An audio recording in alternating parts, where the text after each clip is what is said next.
Sì, distrutta proprio. Un attimo. Non si può restare indifferenti.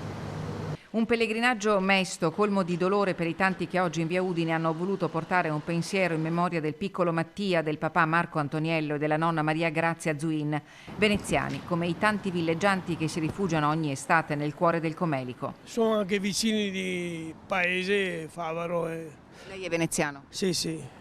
Niente, non ho parole, è una cosa tremenda.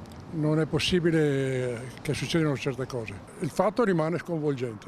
Lei di dov'è? Venezia, Quindi... proprio dalle stesse parti di quelli che sono morti. E poi c'è la rabbia dei residenti perché su quel tratto di strada maledetto della regionale della Val Degano, un lungo nastro di asfalto diritto, camion e auto sfrecciano oltre il limite dei 50. È sempre un...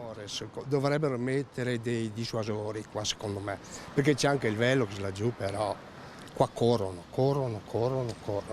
Sì, poteva succedere a tutti. Qui è panico, qui è un panico, qui è impensabile attraversare la strada. Le strade, posso dirlo, fanno schifo perché piene di buche, nessuno rispetta le strisce pedonali, si deve stare attento anche se pensi solo di mettere un piede su una striscia, già sei là perché nessuno si ferma. Vedo che lei ha portato un fiore e anche un cero per questa disgrazia, perché non ho parole per